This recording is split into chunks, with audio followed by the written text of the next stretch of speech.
नमस्कार साथियों, गौरव ज्ञान धारा में आपका स्वागत है। आज अनुसंधान की अगली क्लास अपन पढ़ने जा रहे हैं। और अब एक बात क्लियर है साथियों कि आपको अब सीरियस हो जाना है। सीरियस यानी कि वैसे सीरियस हो आप, ठीक है ना, लेकिन जो चीजें यहां बताई जा रही है उनको हल्के में नहीं लेना है। ये सारी चीजें साथियों बहुत मतलब यूं समझे कि मंथन करके निकाल के दी जाती है। और आप देखते हो काफी सारे, जैसे कल फर्स्ट ग्रेड का एग्जाम हुआ, चाहे वन लाइनर है, चाहे टेस्ट सीरीज है, चाहे जो, चलिए बुक की बात नहीं करें अपन, जिन्होंने क्लास भी ढंग से देखी है ना, जैसे करंट की क्लासेस है, जैसे अपने रेगुलर शैक्षिक परिदृश्य की क्लासेस है, जिन्होंने देखी है, मैंने कोशिश की है हर विद्यार्थी को याद हो कंटेंट, ठीक है ना। तो क्योंकि देखो सभी जगह मिलेगा। अब जैसे कि ऐसा जितने प्रश्न है काफी जगह मिलेंगे, लेकिन याद करवाने का अपन ने जो प्रैक्टिस की है, जो मतलब प्रयास किया है याद करवाने का, वो कुल मिला के आपको समझना है इस चीज को। और ये मैं हमेशा कहता हूं कि साथियों आपको पिछड़ने नहीं दूंगा, लेकिन अब आप लोग अपने प्रति कितने समर्पित हैं वो जरूरी है। चाहे किसी से भी पढ़ो, कहीं से भी पढ़ो, कैसे भी पढ़ो, अंतिम लक्ष्य सिलेक्शन है और उस पड़ोसी को मिठाई खिलाना है, ठीक है ना। ये अंतिम लक्ष्य है और इसको ध्यान में रख के, तो मतलब कोई क्या कह रहा है, एक्स क्या कह रहा है, वाई क्या कह रहा है, जेड क्या कह रहा है, कहेंगे क्यों? क्योंकि मैं क्लासेस के पैसे नहीं लेता। तो हो सकता है कि 100 में से एक बंदा कहे भी कि भाई ये नहीं आएगा, लेकिन हर एग्जाम जैसे जैसे निकलता है तो आप देखते हो कि क्या चीजें हैं, कैसे है। तो सीरियस अपने लिए होना है, ठीक है ना, किसी दूसरे के लिए नहीं। दूसरा नहीं चाहेगा आपका सिलेक्शन हो, आपको अपने लिए सीरियस हो जाना है। अब कल अनुसंधान की एक क्लास दे दी थी, आज अनुसंधान की दूसरी क्लास है अपनी, और इसके अंदर अनुसंधान केंद्र अपने पूरे हो जाएंगे, ठीक है ना। चलिए साथियों शुरू करते हैं अपनी इस क्लास को। सबसे पहले आज क्या अपन पढ़ने जा रहे हैं, देखो कृषि से संबंधित कल पढ़े, आज अपन पढ़ेंगे पशुधन से संबंधित, पशुओं से संबंधित अनुसंधान केंद्र, प्रजनन फॉर्म वगैरह पढ़ेंगे। फिर संस्कृति साहित्य उनसे संबंधित पढ़ेंगे, ठीक है ना। तो अच्छे से पढ़ें और अपने और भी साथी जो पढ़ना चाहते हैं, क्योंकि कहीं भी आपको जो विद्यार्थी कहीं कोचिंग करने में या किताबें लेने में या कहीं भी कोई समर्थ नहीं है, तो यहाँ पे तो आप कम से कम पढ़ ही सकते हो, ठीक है ना। आजकल किसी के पास डेटा नहीं हो तो हॉटस्पॉट से भी पढ़ सकता है, तो कम से कम यहां से आप पढ़ लो तो भी आप एक अच्छे लेवल पे अपने आप को पाओगे, ठीक है। क्यों क्लासेस अपनी पूरी ऐसे ही चल रही है, कोई कहीं शुल्क देना नहीं है। तो देखो साथियों, केंद्रीय भेड़ एवं ऊन अनुसंधान संस्था, अब जहां जहां से जो जो प्रश्न बनते हैं ना, वही मैं आपको सीधे सीधे बता रहा हूं, ठीक है। इसके अलावा जैसे बहुत ज्यादा गहराई में जिसको जाना है जा सकते हैं, लेकिन मैं तो यही कहूंगा कि अथाह समुद्र में गोते लगाने से पहले ऊपर ऊपर की चीजें याद हो जानी चाहिए।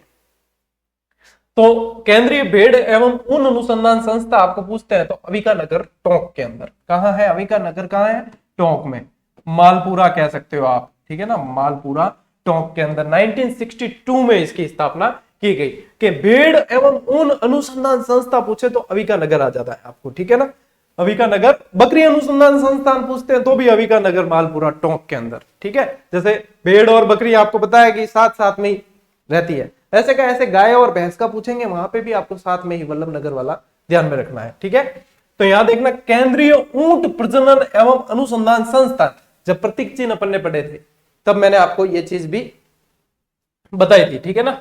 तो ये जो है साथियों जोहड़बीड़ बीकानेर के अंदर है, कहां है? जोहड़बीड़ बीकानेर में, 5 जुलाई 1984। अब इसमें समझने वाली चीज क्या है, इसमें समझने वाली चीज देखो, 5 जुलाई 1984 जो है, ये जब 1984 में स्थापित हुआ तब इसका नाम था ऊंट निदेशालय।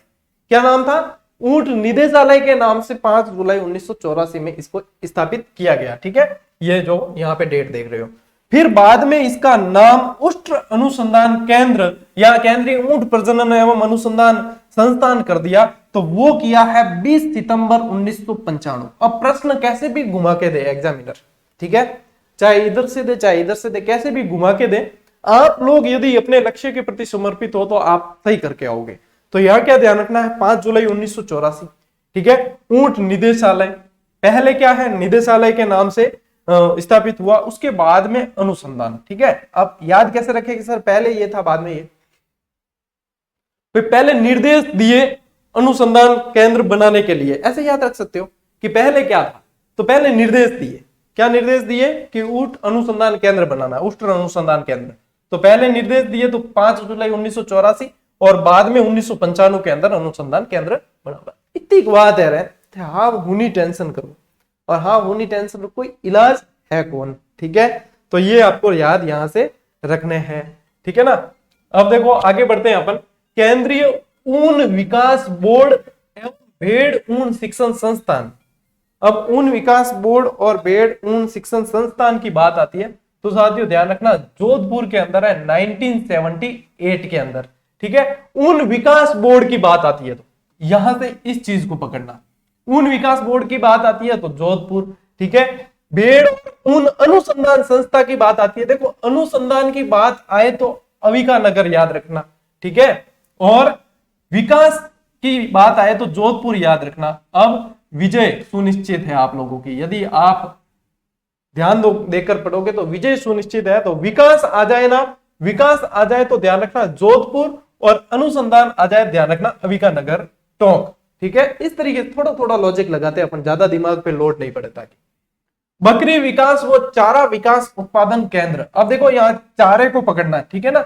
बकरी विकास या चारा विकास पूछते हैं तो चारा से ही रामसर शुरू कर देना, ठीक है। चारामसर ऐसे याद रख लेना, ठीक है। चारा विकास यदि पूछते हैं तो रामसर अजमेर के अंदर, ठीक। बकरी विकास व चारा विकास चारामसर, बस चारा से रामसर ध्यान कर लेना, ठीक है। तो ये रामसर अजमेर के अंदर है। 1981 स्विट्जरलैंड की सहायता से इसे स्थापित किया गया, ठीक है ना। ये दोनों भी इंपॉर्टेंट फैक्ट है, 1981 स्विट्जरलैंड की सहायता से।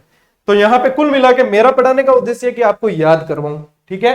अपनी विद्वता साबित नहीं करनी है कि मुझे इतना याद है लो मैं आप लोगों के सामने बखान करूं, वो नहीं है। मुझे चाहे कुछ भी याद नहीं होगा लेकिन ये क्लास देखने के बाद आपको याद होगा, ये मेरा प्रयास रहता है, ठीक है ना। राष्ट्रीय घोड़ा अनुसंधान केंद्र, तो घोड़ा अनुसंधान केंद्र बीकानेर के अंदर है, 1989 के अंदर स्थापित हुआ, ठीक है। तो यहाँ पे इस स्लाइड के अंदर देखो अपन ने ऊंट घोड़े बकरी सब कुछ पढ़ लिया है, ठीक है ना। भेड़ अनुसंधान केंद्र शुरू किया, अ से अविका नगर को जोड़ा, ठीक है हो गया। ऊंट प्रजनन और अनुसंधान केंद्र जो जोहड़बीड़ के अंदर है, पहले निर्देश मिले अनुसंधान केंद्र बनाने के, फिर अपने याद किया 5 जुलाई 1984 के अंदर अपने निदेशालय, और उसके बाद में अनुसंधान केंद्र, ठीक गुरुजी। चलिए केंद्रीय ऊन विकास बोर्ड विजय सुनिश्चित के तौर पे अपने याद कर लिया वी और ज से जोधपुर, ठीक है। जयपुर मत मान लेना, जोधपुर, ठीक है ना, यहाँ पे ध्यान देना। बकरी विकास व चारा विकास तो चारामसर, तो रामसर इस तरीके से याद कर लिया। स्विट्जरलैंड के अंदर 81, ठीक है। राष्ट्रीय घोड़ा अनुसंधान केंद्र, घोड़ा अनुसंधान केंद्र 1989 के अंदर बीकानेर, ठीक है। चलिए अब बढ़ते हैं आगे। घोड़ा आया बिकने के लिए, ऐसे याद रख लेना, घोड़ा आया बिकने के। अरबी व्यापारी बहुत आते, इतिहास में अपन पढ़ते हैं अरबी व्यापारी घोड़े बेचने के लिए आए वगैरह, ठीक है ना। तो ये चीज, चलिए आगे बढ़ते हैं साथियों। केंद्रीय भैंस और गाय भी साथ में लिख लेना, ठीक है। भैंस व गाय प्रजनन व अनुसंधान केंद्र वल्लभ नगर उदयपुर के अंदर, ठीक है। भैंस और गाय प्रजनन केंद्र आपके प्रजनन व अनुसंधान केंद्र वल्लभ नगर उदयपुर, ठीक। चलिए अब देखो प्रमुख जो अलग अलग नस्लें हैं गायों की, ठीक है। गायों की अलग अलग नस्लें हैं, तो अलग अलग नस्लों से यदि पूछ ले अनुसंधान केंद्र के भाई मेवातीर का कहाँ है, थार पारकर का कहाँ है, गिर का कहाँ है, यदि ऐसे पूछते हैं तो भी मैं आप लोगों के पास ये जानकारी भी दे रहा हूं, ठीक है। मेवाती का है साथियों बस्सी जयपुर के अंदर, ठीक है। अब मेवात वाला क्षेत्र वैसे अलवर साइड का वो वाला क्षेत्र है, मेव जाति की बहुलता के कारण। अभी ये ध्यान रखना है आपको कि बस्सी जयपुर के अंदर। हरियाणवी कुम्हेर भरतपुर के अंदर, ठीक है। हरियाणवी गाय का कहा है कुम्हेर भरतपुर। मालवी का है डग झालावाड़ के अंदर। अब मालवा के आसपास वाला क्षेत्र है, ठीक है ना, मालवा एमपी में, तो मालवा के आसपास डग झालावाड़। सांचोरी को कोई दैनिक वन है सांचोर जालोर के अंदर, ठीक है, सांचोर जालोर के अंदर। और राठी का है साथियों नोहर के अंदर हनुमानगढ़। राठी का कहां है, नोहर हनुमानगढ़ में। कांकरेज है चौहटन बाड़मेर में, और चौहटन आपको पता है गोंद के लिए बहुत जाना जाता है, वीरात्रा माता के लिए भी जाना जाता है, अर्ध कुंभ सुइया मेला के लिए जाना जाता है, बहुत सारी चीजें हैं। गिर डग झालावाड़ के अंदर और रामसर अजमेर के अंदर। देखो मेवाती का बस्ती जयपुर, हरियाणवी का कुमेर भरतपुर, मालवी डग झालावाड़, सांचोरी सांचोर में, ये राठी नोहर के अंदर, कांकरेज चौहटन, गिर डग और रामसर। अब इनको याद करने का तरीका है 2 बार पढ़ो, फिर बाद में हाथ रखना यहाँ पे, ठीक है, इस तरफ वाले पे हाथ रखना लिखकर, और बाद में फिर ऐसे याद करना। 1 गोली सुबह 1 गोली शाम को, ठीक है। 2 बार पढ़ोगे, 2-3 दिन पढ़ोगे, याद हो जाएंगे। ज्यादा नहीं तो 5-7 में से 3-4 तो याद हो ही जाएंगे। 3-4 भी याद होते हैं तो जैसे कूट मिलान वाले होते हैं ना, अपन वहां पे काफी सेफ हो जाते हैं। ठीक है। प्रमुख भेड़ प्रजनन केंद्र। अब देखो भेड़ प्रजनन के अंदर जैसे बहुत सारी भेड़ें आपको पता है, जैसलमेरी मालवी, जैसे जैसलमेरी लंबी ऊन देने के लिए जानी जाती है, मालपुरी है, मारवाड़ी, चोकला। मारवाड़ी में रोग प्रतिरोधक क्षमता वगैरह ज्यादा है। ठीक है, नॉन स्टॉप लंबा चल सके, हम ध्यान ही है मारवाड़ी। मारवाड़ी मतलब कंटिन्यूटी ज्यादा रहे। ठीक है। चोकला, चोकला तो मतलब मेरिनो है, राजस्थान की मेरिनो है। रेखावटी, छापर वगैरह ये भी कह देते हैं इसको। मगला, मगरा, पुंगल ये बीकानेर की तरफ है। नाली जो है आपको घग्गर नदी के पाट के हिसाब से याद रखना है, हनुमानगढ़। ठीक है। और सोनाड़ी, चित्तौड़गढ़। ये चलिए, तो जैसलमेरी का है, जैसलमेर पोखरण के अंदर, और मंडोर जोधपुर जैसलमेर के पास पड़ता है मंडोर। ठीक है। मालपुरी का जयपुर के अंदर है। मारवाड़ी, अब मारवाड़ कहते ही जोधपुर को है, तो मारवाड़ी का जोधपुर है। ठीक है। चोकला का है कोडम देसर, बीकानेर के अंदर। ठीक है ना, चोकला का स्पेशल याद रखना क्योंकि ये इंपॉर्टेंट है, और आपको पता है जहां पे इंपॉर्टेंट कह दिया तो वहां इंपॉर्टेंट आपके होगा। फिर मगरा, मगरा जो है साथियों बीकानेर के अंदर, पुंगल भी बीकानेर के अंदर है। ठीक है। नाली हनुमानगढ़, और सोनाड़ी जो है वो चित्तौड़गढ़ के अंदर इसका प्रजनन केंद्र है। ये है आपके भेड़ों से संबंधित। अब ऐसा नहीं है मैं आपसे कोई कंटेंट शॉर्ट करूं या कोई ऐसे, है ना, वो चीज नहीं है। यहाँ पे मैं मेरी पूरी शिद्दत से, मेरे पूरे समर्पण के साथ में पढ़ाता हूं, क्योंकि जो विद्यार्थी विश्वास करते हैं उन्हें पता है कि सर पिछड़ने नहीं देंगे, तो मेरी भी जिम्मेदारी बनती है मैं पिछड़ने नहीं दूं। ठीक है। तो ये तो आप 1.5 साल की कंटिन्यूटी में आप जान ही चुके हो, क्यों कि अपने सारे निजी काम वगैरह सब छोड़ के मैं आप लोगों के साथ में निरंतर बना हुआ हूं। और किस लिए? आप लोगों का विश्वास है इसलिए। बाकी मैं क्या हूं? मैं कुछ भी नहीं हूं। आप लोगों के विश्वास के बिना मैं क्या हूं? कुछ भी नहीं। कोई टीचर, कोई भी प्लेटफॉर्म, कोई भी राजा, बादशाह, कोई भी है, कोई भी व्यक्ति है, चाहे बड़ा नेता है, जब तक उस पर कोई विश्वास नहीं करे तब तक वो कुछ भी नहीं है। और जैसा विश्वास आपने किया है तो आप लोगों को परिणाम भी मिला है। चलिए साथियों, साहित्य, कला एवं संगीत से संबंधित संस्थाएं। अब इसके अंदर कुछ औद्योगिक संस्थाएं भी हैं, औद्योगिक अनुसंधान केंद्र भी है। तो आप लोगों के एक राजस्थान सामान्य ज्ञान में एक स्पेशल टॉपिक उद्योग जुड़ा है। ठीक है। तो वो उद्योग जुड़ा है, उसको अपन को पढ़ना है, उद्योग को। उसके अंदर ये केंद्र, ये अनुसंधान वाले आएंगे तो वो मैं उसके अंदर करवाऊंगा। इसलिए यहाँ पे अपने साहित्य और इससे संबंधित देख लेते हैं अपन। ठीक है, साथ में एक बार। चलिए, अब इनमें स्थान याद रखना है स्पेशली। पश्चिमी क्षेत्र सांस्कृतिक केंद्र। अब पश्चिमी नाम आ जाए, ध्यान रखना उदयपुर के अंदर जाना है आपको। ठीक है, इसके यहां से पकड़ना क्योंकि इसमें शब्द बहुत सारे मिलते हुए मिलेंगे। भारतीय लोक कला मंडल उदयपुर के लिए। ठीक है, देवीलाल सांबर और कठपुतली वगैरह इनसे संबंधित है। रूपायण शोध संस्थान बोरुंदा के अंदर है, और बोरुंदा कहाँ है? जोधपुर में है। बोरुंदा कहाँ है? जोधपुर में है। राजस्थान ब्रज भाषा अकादमी जयपुर के अंदर है। राजस्थान राज्य अभिलेखागार बीकानेर के अंदर है। अभिलेख या अभिलेखागार या ऐसे शब्द आते हैं तो बीकानेर के अंदर अपन को चले जाना है, ये बीकानेर के अंदर है। ठीक है। राजस्थान हिंदी ग्रंथ अकादमी आपके साथियों जयपुर के अंदर। राजस्थान पंजाबी भाषा अकादमी, देखो पंजाबी पर प्रभाव रहता है, श्री गंगानगर और हनुमानगढ़ में बड़ा प्रभाव रहता है पंजाबी भाषा का, तो ये जो है आपके श्री गंगानगर। ठीक है। नगर श्री लोक संस्कृति शोध संस्थान है आपके चूरू के अंदर। सभी मोस्ट इंपोर्टेंट है, इसमें कहीं भी आप बोल नहीं सकते। अरबी फारसी शोध संस्थान टोंक के अंदर है, और जब हम डिस्कशन करते थे तो ये अरबी फारसी शोध संस्थान पे बहुत ज्यादा डिस्कशन किया करते थे। जनजाति संग्रहालय उदयपुर के अंदर है। अब देखो उदयपुर ट्राइबल एरिया में पड़ता भी है वैसे, तो उदयपुर के अंदर जनजाति संग्रहालय, ये तो आपको याद भी रह जाएगा। चलिए आगे बढ़ते हैं साथियों। राजस्थान प्राच्य विद्या प्रतिष्ठान है आपके जोधपुर के अंदर। इस शब्द को पकड़ना, ठीक है, प्राच्य विद्या को। जवाहर कला केंद्र जयपुर के अंदर है, ज से ज को कंबाइन कर लेना। राजस्थान संगीत नाटक अकादमी आपके जोधपुर के अंदर है। संगीत के साथ में नाटक आता है तो समझना कि जोधपुर के अंदर है। ललित कला अकादमी आपके जयपुर के अंदर है साथियों। राजस्थानी भाषा साहित्य व संस्कृति अकादमी बीकानेर के अंदर है।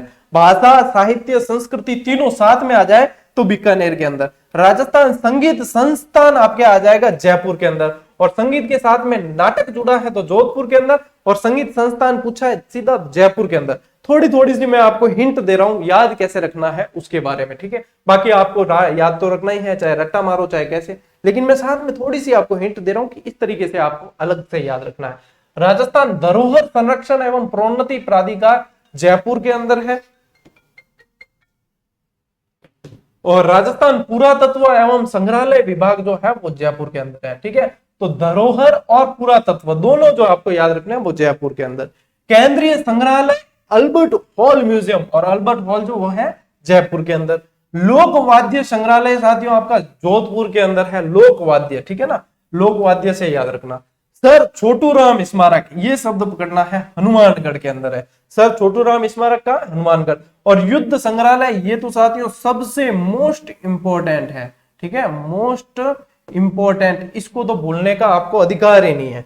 युद्ध संग्रहालय जैसलमेर के अंदर है, वार म्यूजियम, ठीक है ना, वहां बहुत सारे टैंक वगैरह रखे हुए हैं और युद्ध से संबंधित सामग्री और मूवी वगैरह चलाई जाती है, वो पूरी लाइटिंग के साथ में वगैरह पूरी स्टोरी सुनाई जाती है। क्योंकि मैं गया था अभी पिछले साल, तो जैसलमेर वॉर म्यूजियम देख के भी आए हैं। फोटो सेशन, बड़ा मजा आता है वहां पे फोटो सेशन करवाने का, बहुत सारे टूरिस्ट आते हैं। जैसलमेर थांदिया नहीं है, गणजनाब है, ठीक है। एक नहीं गया तो कुलधरा नहीं गया, क्यों, घर वाला डर गया, बाकी सब के कुलधरा नहीं जानो, कोई लपड़ो उपड़ो आज हाथ, वो भूतों की नगरी वगैरह कहा जाता है, तो घर वाले डरते हैं, देखने नहीं दिया, ऐसा ऐतिहासिक स्थल हुई, तो कहीं ना कहीं मतलब ये चीज हो जाती है। ठीक, युद्ध संग्रहालय आपका जैसलमेर के अंदर है, ध्यान रखना, बहुत इंपॉर्टेंट है। और इसके साथ में आपके अनुसंधान वाली दूसरी क्लास भी पूरी हो गई। ठीक है, अब अनुसंधान पूरे हो गए। अब आगे क्या टॉपिक है अपना, आगे अनुसंधान के बाद में शायद या तो योजनाएं होगी या कोई देख लूंगा मैं अभी, है ना, सिलेबस के अंदर। जो आप लोग जैसे काफी सारे विद्यार्थी कहते हैं कि सर आप टॉपिक पहले बता दिया करो। देखो सिलेबस जो ऑथेंटिक सिलेबस है ऑफिशियल, उसके अंदर जिस क्रम से दे रखा है मैं उसी क्रम से आगे बढ़ रहा हूँ। शैक्षिक परिदृश्य हो गया, अनिवार्य एवं बाल शिक्षा का अधिकार हो गया, ठीक है। अब अपन राजस्थान का सामान्य ज्ञान चल रहा है, जिसमें से अपने अनुसंधान केंद्र तक हो गए। अब इसका जो नेक्स्ट टॉपिक है वही मैं अगली क्लास में आपको देने वाला हूं, ठीक है। तो इसके अलावा जैसे कि जैसे रात को 8 बजे वाली क्लासें चल रही है आपके, उसके अंदर आपके वो वहां से ज्योग्राफी भी कवर हो रही है, राजस्थान की ज्योग्राफी कवर होते ही पीछे पीछे अपने संस्कृति वाली क्लासेस भी चलेगी, ठीक है, वहां कंबाइन कर करके आपके चल ही रही है। तो वहां से आपको नोट्स बना लेने, वन लाइनर आपके 1-2 दिन में आपके हाथ में आने वाली है। उसके बाद में अब क्या करना है, अब आगे कि ये चीजें होगी, फिर जैसे ही वहां से तो ये अपने 8 बजे वाली क्लास में वो ज्योग्राफी और संस्कृति पूरी हो जाएगी और इधर से अपने नए टॉपिक पूरे होते चले जाएंगे। इसके बाद में अपने जैसे कि राजस्थान का इतिहास पढ़ना है, तो राजस्थान का इतिहास को अपन व्यवस्थित तरीके से पढ़ेंगे। इसके बाद में जो जो नए नए टॉपिक है सारे पढ़ लेंगे। उसके बाद अपन चलेंगे ऑब्जेक्टिव क्लासेस पे, और ऑब्जेक्टिव में अपन करेंगे रिवीजन। फिर समय जैसे जैसे बचेगा ना अपने पास बचेगा समय, उस समय जो बचेगा उसके अंदर मैं आपको करवाऊंगा करंट अफेयर्स, आप लोगों के लिए प्रैक्टिस भी चलेगी यूट्यूब पे। सारी प्लानिंग सेट है साथियों। करना क्या, आपको कुछ भी कहीं कुछ देना नहीं है, ठीक है ना भाई। जिजड़ी नाम कोई मांग भी ले तो नहीं देना है, सिर्फ और सिर्फ जो है सिर्फ लागत मूल्य कहां देनी है, टेस्ट सीरीज की, जैसे 40, 50, 60 जितनी भी वहां रखी जाती है वो अनिवार्य नहीं है। जो विद्यार्थी चाहे कि अभ्यास करना है सिर्फ वो ही, ठीक है ना, होड़ा होड़ी घोड़ा नहीं फोड़ना है। हाँ, सवाल आएंगे, बिल्कुल आते हैं, आएंगे, आप अभ्यास करोगे तो आएंगे। तो वहां पे वो नहीं है कि किसी ने दूसरे ने ज्वाइन की देख के करें, आपको आवश्यकता महसूस होती है करें, ठीक है। किताबों का भी मैं कहता हूं आवश्यकता महसूस हो तो लें, क्लासेस जरूर लें, क्योंकि क्लासेस का कहीं कोई शुल्क देना नहीं है आपको, और इसके अंदर आप कैसे भी पढ़ सकते हैं, ठीक है। क्लासेस जरूर ले लिया करो, इससे आप बहुत अच्छे स्थिति में आ जाओगे। देखो सलाह तो मानो तो ठीक है, नहीं मानो तो पया कहने भांगना ही हुआ, 2-3 हजार उड़ रहे हैं तो फिर भांग सको कटे भी, मैं मना कौन करूं। ठीक है, चलिए साथियों, बातें खूब हो गई, मिलते हैं अगली क्लास में, अगले वीडियो में, तब तक के लिए राम राम, जय हिंद।